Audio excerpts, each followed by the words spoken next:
Alléluia, évangéliste Maurice Moubiemé. Aujourd'hui, nous allons parler les 5 clés pour une totale délivrance. Les 5 clés pour une totale délivrance. Beaucoup de gens restent toujours enfants sans progrès. Mais il y a beaucoup de clés pour grandir, mais on cite aujourd'hui quelques points. C'est-à-dire aujourd'hui, on va seulement citer quelques points. Merci. Alléluia. Le premier point. Vous devez appliquer votre vie selon la parole de Dieu. Il faut suivre la parole de Dieu. Mettre les choses des ténèbres à côté. Les choses mauvaises que tu faisais avant, il ne faut plus les faire. Les diables utilisent beaucoup la chair. Nous savons que Jésus-Christ est venu pour nous affranchir et nous apporter la délivrance par son sang précieux. La délivrance égale la libération. Alléluia. Le fait d'être affranchi. Il y a une ignorance de la façon dont nous vivons. Il y a une ignorance à notre droit des enfants de Dieu. Étant enfants de Dieu, nous avons notre droit. Mais parfois aussi, il y a ignorance à notre droit. Jésus est venu nous apporter la bonne nouvelle pour nous montrer la connaissance de Dieu, pour nous qui étions dans les ténèbres. Le deuxième point est le renoncement de tout ce qui ne glorifie pas Dieu. C'est la personne elle-même qui fera son choix. Vous devez faire votre choix personnel. Alléluia. Dieu ne peut jamais vous forcer. Vous devez faire votre choix. Alléluia. Nous devons faire notre choix d'abandonner la vie de péché. Prenons tout d'abord Luc, chapitre 1, verset 67 à 75. Alléluia. Luc, chapitre 1, verset 67 à 75. Alléluia, 75. 75. Luc, chapitre 1, verset 67 à 75. J'ai lu au nom du Seigneur Jésus-Christ de Nazareth. Zacharie, son père, fut rempli du Saint-Esprit. Et il prophétisa en ces mots. Béni soit le Seigneur, le Dieu d'Israël, de ce qu'il a visité et racheté son peuple. Et nous a suscité un puissant sauveur dans la maison de David, son serviteur. Comme il avait annoncé par la bouche de ses saints prophètes des temps anciens. Un sauveur qui nous délivre de nos ennemis et de la main de tous ceux qui nous haïssent. C'est ainsi qu'il manifeste sa miséricorde envers nos pères et se souvient de sa sainte alliance, selon le serment par lequel il avait juré à Abraham, notre père, de nous permettre, après que nous serions délivrés de la main de nos ennemis, de le servir sans crainte, en marchant devant lui dans la sainteté et dans la justice tous les jours de notre vie. Nous devons marcher devant Dieu, comment? Dans la sainteté et aussi dans la justice tous les jours. Prenons encore Osée 4, verset 6. Osée, chapitre 4, verset 6. Nous lisons au nom du Seigneur Jésus-Christ de Nazareth. Osée 4, 6. La parole de Dieu nous dit, « Mon peuple est détruit parce qu'il lui manque la connaissance, puisque tu as rejeté la connaissance, je te rejetterai et tu seras dépouillé de mon sacerdoce. Puisque tu as oublié la loi de ton Dieu, j'oublierai aussi tes enfants. » Alléluia. C'est vraiment difficile. C'est pour cela que nous devons marcher avec Dieu. Dès que nous connaissons ce Dieu-là, le Dieu vivant, le Dieu miracle. Nous avons la victoire. Nous devons chasser les démons, les maladies bizarres au nom du Seigneur Jésus-Christ de Nazareth. Mais Dieu interdit la tradition, les coutumes, en utilisant des choses bizarres. Comme dans beaucoup de familles, ils utilisent même le noix de cola, la tranchée de coq pour faire couler les sangs, les crachats, etc. Tout cela est contre la parole de Dieu. Jésus-Christ est venu nous délivrer des coutumes, des traditions ancestrales, car des traditions sont des portes d'entrée des démons. Nous devons rester fermes. Alléluia. Prenons encore Exode 20, versets 1 à 17. Nous voyons comment Dieu aussi nous parle. Prenons Exode 20, versets 1 à 17. Nous lisons au nom du Seigneur Jésus-Christ de Nazareth. Exode 20, 1 à 17. Alors, Dieu prononça toutes ces paroles en disant: Je suis l'Éternel, ton Dieu, qui t'a fait sortir du pays d'Égypte, de la maison de servitude. Tu n'auras pas d'autre Dieu devant ma face. Tu ne feras point d'image taillée, ni de représentation quelconque des choses qui sont en haut dans les cieux, qui sont en bas sur la terre, et qui sont dans les eaux plus bas que la terre. Tu ne te prosterneras point devant elles.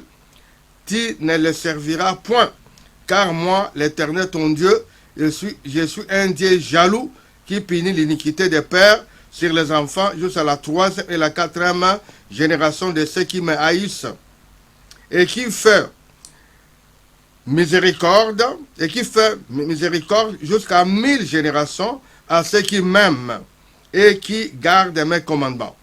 Tu ne prendras point le nom de l'Éternel ton Dieu en vain, car l'Éternel ne laissera point impuni celui qui prendra son nom en vain. Souviens-toi du jour du repos pour le sanctifier.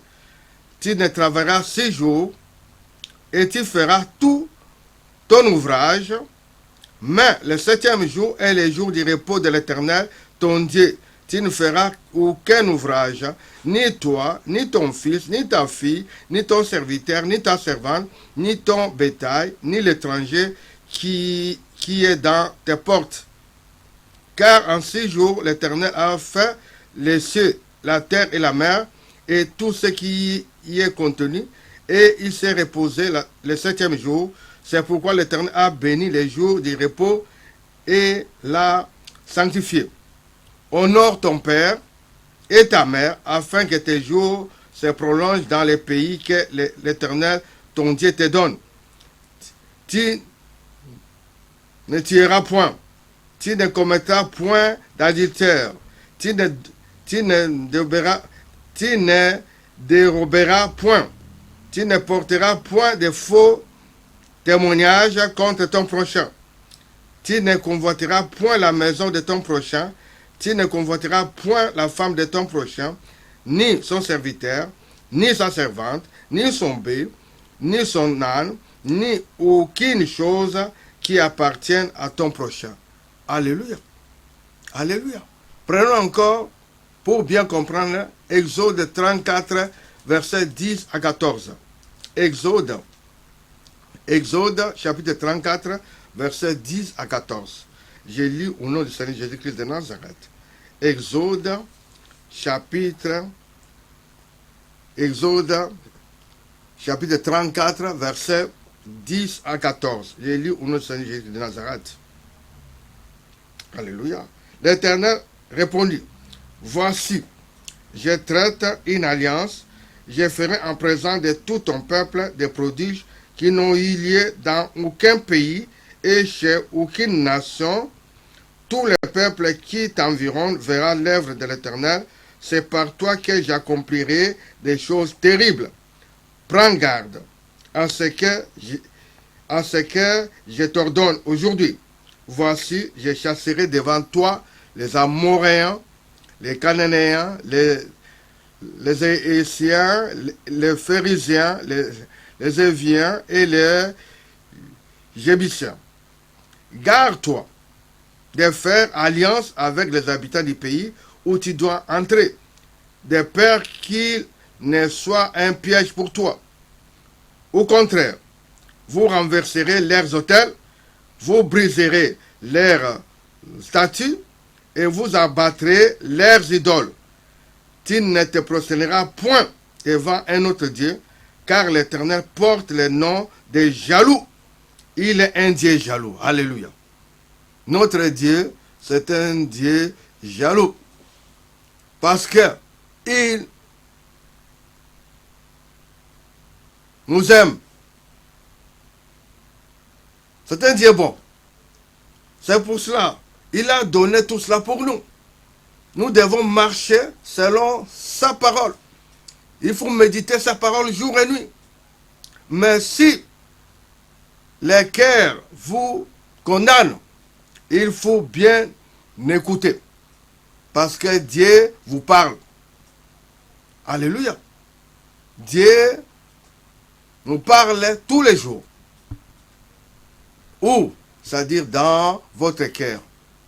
Une voix paisible, une voix douce vous parle. Mais il faut bien l'écouter et bien aussi le suivre. Parce que l'ennemi, il est là. Il va nous pousser. Il va nous dire dedans, en nous, en soi. Mais tout cela, il ne faut pas suivre.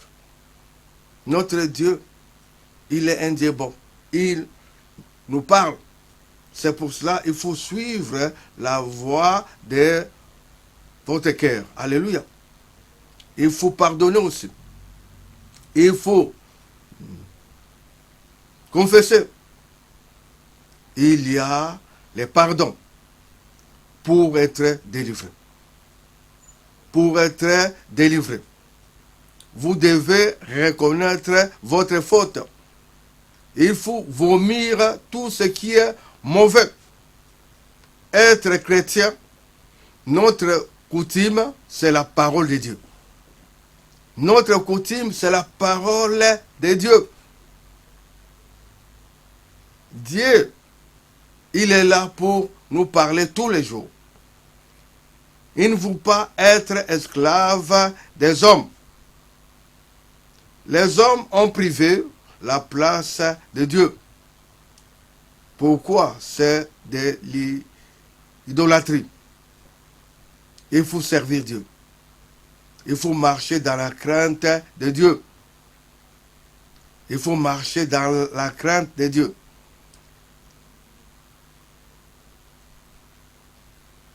Le troisième point, nous avons dit ici, le premier point, nous avons dit, vous devez appliquer votre vie selon la parole de Dieu. Le deuxième point, nous avons dit, il faut renoncer de tout ce qui ne glorifie pas Dieu. Vous-même, vous connaissez tout cela. Il n'y a pas quelqu'un pour vous dire tout cela. Votre cœur vous parle tous les jours. Dès que vous savez vous-même, c'est pas bon, il faut renoncer. Alléluia. Le troisième point maintenant, nous allons parler, c'est-à-dire, le troisième point est de recevoir Jésus-Christ comme Seigneur et votre Sauveur. Alléluia. Jésus-Christ soit au centre dans votre vie. Jésus-Christ. Il faut donner votre vie totalement à lui. Il faut confesser. Il faut reconnaître. Il est Dieu. C'est pour cela qu'il faut recevoir Jésus-Christ dans votre vie comme Seigneur et votre Sauveur. Alléluia. Que Jésus-Christ soit au centre de votre vie. Partout où vous partez, il faut avoir Jésus-Christ dans votre cœur. Marcher avec lui. Alléluia. Le quatrième point, est d'avoir une bonne église ou une communauté pour adorer et louer Jésus-Christ comme Seigneur et votre Sauveur avec un cœur reconnaissant et plein d'amour. Parce que si vous êtes un chrétien jeune, il faut aussi avoir aussi la communion d'autres frères pour aussi vous aider, pour prier ensemble. Pourquoi? Parce que étant ensemble, c'est l'unité. C'est là aussi Dieu dit, là, 2 ou 3 sont là, il est aussi là. Alléluia. Mais le cinquième point est d'avoir une vie de prière quotidienne. Une vie de prière quotidienne, c'est-à-dire une vie de prière. Dès que vous avez cette vie-là, de prière, c'est-à-dire de tous les jours, ce qui paralyse le sorcier et le monde spirituel. Si, je dis maintenant le monde spirituel parce qu'il y a deux mondes, c'est-à-dire il y a monde de Dieu et aussi il y a aussi le monde de l'ennemi. Alors, dès que vous avez cette vie-là de prière, alors l'ennemi a peur de vous. Alléluia. C'est-à-dire il faut avoir une vie de prière de tous les jours. Une vie de prière quotidienne. Ce qui paralyse les esprits impurs, les sorciers. Vous devez être rempli du Saint-Esprit pour les combats spirituels. Alléluia. C'est une victoire pour une vie de prière intense. Jésus-Christ lui-même étant un homme de prière. Jésus-Christ lui-même aussi priait aussi beaucoup. Alléluia. Il y a des gens qui ne sont pas sorciers, mais le diable peut passer à travers eux pour vous atteindre. C'est pour cela qu'il faut être un chrétien né de nouveau afin de marcher avec la sagesse de Dieu dans nos vies actives et que Dieu soit loué à jamais. Vivre dans la pureté, pas de pensées impures. Il faut fermer toutes les portes. Surveillez vos pensées.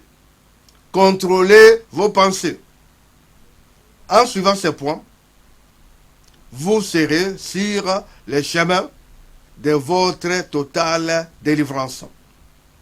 Il y a beaucoup de points, mais seulement aujourd'hui, on a parlé sur les 5 points. Vraiment. Que Dieu soit loué à jamais pour notre délivrance. Que Dieu soit loué à jamais pour votre délivrance. Alléluia. Vous pouvez aussi faire aussi cette petite prière, c'est-à-dire, dès que vous venez à lui, vous voulez aussi avoir votre délivrance, vous pouvez aussi prier seul. Pourquoi pas? Quelqu'un pourra prier pour vous, oui, mais vous pouvez aussi prier aussi vous-même. Comment? C'est facile. De dire seulement, Seigneur Jésus-Christ de Nazareth, je viens à ton nom pour ma délivrance totale. Je confesse à toi mes péchés pour me pardonner à tout ce que j'ai fait. Voici ce que j'ai fait et je te dis de tout mon cœur. Tout ce que je n'arrive pas à confesser, prière de m'aider pour que je puisse tout confesser de tous mes péchés. Je cite les noms, c'est-à-dire, vous pouvez même aussi citer aussi les noms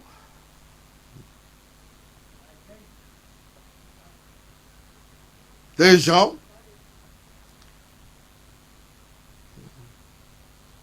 qui t'ont fait du mal.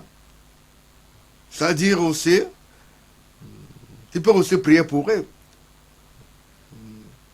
Que Dieu puisse aussi changer leur vie. Alléluia. Tu peux dire, aide-moi pour tout dire. Parce que beaucoup de gens ne disent pas tout. Voilà, je ne sais pas pourquoi. Mais il faut tout dire. Tu peux dire à Dieu, aide-moi pour tout dire. À ton nom, j'ai la victoire et je casse tous les plans du diable contre moi, c'est-à-dire contre vous. C'est comme aussi maintenant, vous-même. Voilà, il dit maintenant, à ton nom, au nom de Jésus-Christ de Nazareth, j'ai la victoire et je casse tous les plans du diable contre moi et contre ma famille. Pourquoi? Parce que toi aussi, tu peux prier aussi pour ta famille. Alléluia. Tu peux dire, je sors de leur prison satanique au nom de Jésus-Christ de Nazareth. Je casse tous les gens qui m'ont fait du mal et je les envoie ton feu. Ils soient brûlés au nom du Seigneur Jésus-Christ de Nazareth. Voilà. Peut-être aussi, vous êtes bloqué. Vous-même aussi, vous savez tout cela. Il faut prier. Il faut demander à Dieu. Alléluia. Tu peux dire, je casse tous les liens de ma famille maternelle au nom du Seigneur Jésus-Christ de Nazareth. Tu peux dire aussi, je casse tous les liens de ma famille paternelle au nom du Seigneur Jésus-Christ de Nazareth. Alléluia. Je casse tous les liens de ma famille paternelle au nom du Seigneur Jésus de Nazareth. Protège-moi, lave-moi avec ton sang précieux. Je proclame la victoire dans ma vie à ton nom, au nom du Seigneur Jésus de Nazareth. Sauve, tu peux dire, sauve toute ma famille pour la victoire au combat spirituel. Je te bénis richement pour ton nom précieux. Merci Jésus-Christ de Nazareth. Je te bénis pour ta protection et avec toi, la victoire est certaine. Alléluia. Parce que ton nom est au-dessus de tout. Que ton nom soit loué à jamais. Voilà. C'est une forme seulement. Vous-même aussi, vous pouvez même aussi ajouter, parler comme ça. C'est-à-dire, vous avez la victoire au nom du Seigneur Jésus-Christ de Nazareth. C'est-à-dire, c'est une totale délivrance. Vous pouvez aussi prier aussi vous-même. Alléluia. Merci pour tout. Que Dieu soit loué à jamais. Vraiment, merci. Que Dieu soit loué à jamais pour votre délivrance. Vous pouvez aussi vous abonner et publier les messages pour la gloire de Dieu. Alléluia. Vous pouvez aussi mettre vos commentaires et que Dieu vous bénisse. Alléluia. C'était votre humble serviteur, évangéliste Maurice Bobiemé. Alléluia, alléluia. Que Dieu soit loué à jamais. Amen, amen, amen. Amen.